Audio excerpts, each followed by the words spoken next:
Hola, ¿qué tal? Bienvenido a Noticias del Congreso. Sigue el trabajo en ambas cámaras y todos los detalles se los presentamos a continuación.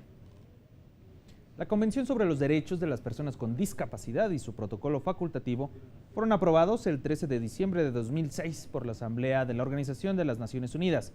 Este acuerdo internacional se concibió como un instrumento de derechos humanos con una dimensión explícita de desarrollo social. Se adoptó una amplia clasificación de las personas con discapacidad y se reafirmó que todas las personas con todos los tipos de discapacidad deben poder gozar de todos los derechos humanos y libertades fundamentales. Su entrada en vigor se dio el 3 de mayo de 2008 y a 10 años de este suceso, en el Senado de la República se organizó un conversatorio en donde se reflexionó sobre la trascendencia de esta convención, de la cual forman parte 187 estados de 193 países que son miembros de la ONU. Que es reconocer, darles este reconocimiento, una acción positiva en favor de las personas con discapacidad, como por supuesto titulares plenos de derechos y situados jurídicamente en una posición más justa, de empoderamiento, de igualdad y por supuesto de plena inclusión. El cambio que trajo consigo esta convención es que las personas con discapacidad pasaron de ser sujetos pasivos de asistencia en sujetos activamente empoderados, titulares de derechos y en tomadores de decisiones. Sin embargo, se señaló que precisamente por este carácter innovador no se ha tenido el efecto transformador que se esperaba. No lo ha tenido porque las autoridades de varios estados no han verdaderamente entendido o reconocido las implicaciones de este cambio cultural profundo que se necesita. Porque siguen tratando la discapacidad como un problema que se resuelve entregando dinero a los proveedores de servicios, porque no han verdaderamente aceptado que se trata de un tema de derechos humanos, de la no discriminación. Es necesario reconocer que el cambio no ha sido suficiente. Las personas con discapacidad seguimos viviendo en un entorno inaccesible, no solo desde la perspectiva arquitectónica y urbana, sino también desde la social y la cultural. En su oportunidad, Bárbara Anderson, fundadora de Comunicación para la Inclusión, subrayó que aún falta mucho por cumplir, empezando por saber algo muy importante: ¿cuántas y cuál es la situación actual de las personas con discapacidad en nuestro país?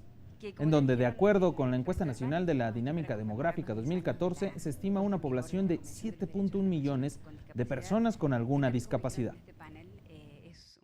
Hoy siguen sin saber cuántos niños con discapacidad hay en la SEP. Solo tienen calculada la matrícula de la educación media y superior, que son 22.000 alumnos, que es apenas 4% del total de lo que se calcula que debería haber.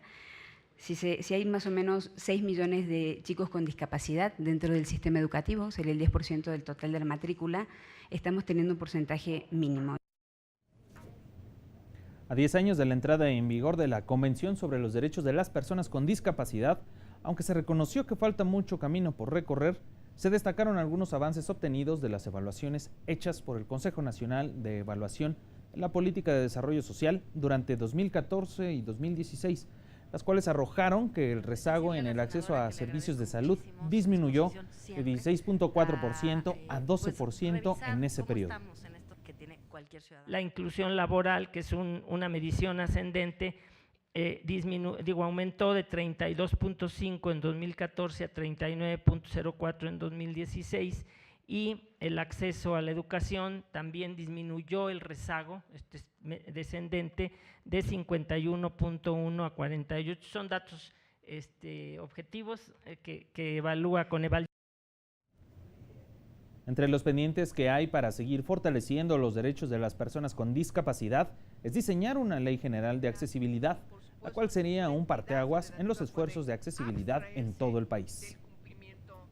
Y después una norma oficial mexicana con especificaciones técnicas actualizada a los requisitos de la convención, que pudiera poner el estándar de lo que realmente se necesita para lograr la accesibilidad. Esos son dos grandes vacíos que hay que trabajar de forma urgente, porque sin eso va a ser muy difícil que no vivamos lo que vivimos en muchos otros casos, senadora, este tema de las realidades diferentes en distintos lugares del país. En su participación, la presidenta de la Comisión de Derechos Humanos del Senado de la República subrayó que no hay ninguna justificación o pretexto para que en la política pública no se considere la existencia de una legislación internacional y un marco legal federal en que protejan los derechos de las personas con discapacidad. Y por supuesto, ninguna entidad federativa puede abstraerse del cumplimiento de esta legislación, de este marco jurídico, para lograr la plena inclusión como sujetos, como sujetas de derechos a todas las personas, hombres y mujeres de cualquier edad que sufren algún tipo de discapacidad.